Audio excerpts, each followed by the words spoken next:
তিনি দিনাজপুরকে বিশেষ চোখে দেখবেন। সমগ্র বাংলাদেশের গর্ব, যিনি বিগত 18 বছর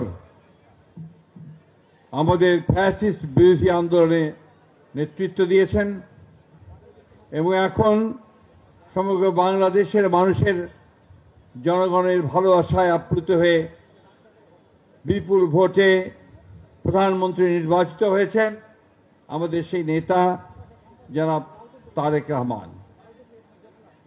মঞ্চে উপবিষ্ট আছেন মন্ত্রীবর্গ, সংসদ সদস্যবৃন্দ, সুধীবৃন্দ, আজকে ঠাকুরগাঁয় মাফ করবেন দিনাজপুরের বিশিষ্ট নাগরিকবৃন্দ। আমি ব্যক্তিগতভাবে আজকে অত্যন্ত গর্বিত এই জন্য যে আমি বৃহত্তর দিনাজপুরের একজন সন্তান, এবং এই জন্যই গর্বিত যে আমাদের বর্তমানের প্রধান অতিথি যিনি এখানে আছেন তিনি আমাদের দিনাজপুরেরই সঙ্গে পারিবারিকভাবে অত্যন্ত গভীরভাবে সম্পৃক্ত একজন সন্তান। আমরা জানি যে বিগত বছরগুলোতে ফ্যাসিস্ট শাসনে দিনাজপুরের কোনো উন্নয়ন হয়নি। আমরা জানি যে দিনাজপুরের মানুষের আর্থিক অবস্থার কোনো পরিবর্তন হয়নি। আমরা জানি যে বিগত বছরগুলোতে এখানে একচোখা রাজনীতির ফলে আমরা সমস্ত এলাকার মানুষের যে আকাঙ্ক্ষা তাকে ধ্বংস করে দেওয়া হয়েছে। আজকে সেই জন্যই দিনাজপুরের মানুষের যে আকাঙ্ক্ষা যে আজকে আমাদের তারেক রহমান সাহেব যিনি আমাদের প্রধানমন্ত্রী, তিনি দিনাজপুরকে বিশেষ চোখে দেখবেন।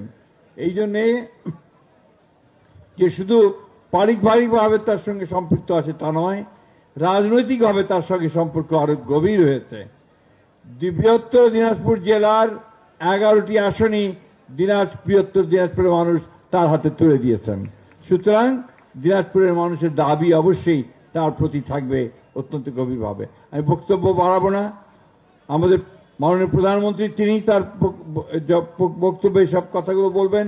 আমি শুধু আপনাদের একটি কথা বলতে চাই, দিনাজপুরকে জাতীয়তাবাদী রাজনীতিতে সব সময় শক্তিশালী ছিল, আরো শক্তিশালী হতে হবে এবং দেশের মধ্যে যেন সত্যিকার অর্থেই দিনাজপুর একটি আদর্শ সংগঠনে পরিণত হতে পারে সেই দিকে খেয়াল রাখতে হবে।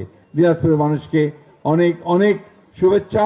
এটা একটা ঐতিহ্যবাহী প্রাচীন একটি জেলা, এর সংস্কৃতি এর অনেক বেশি প্রাচীন। তাই আমার অনুরোধ থাকবে যে আপনারা সবাই সেই দিনাজপুরের ঐতিহ্যকে ধরে রাখবেন।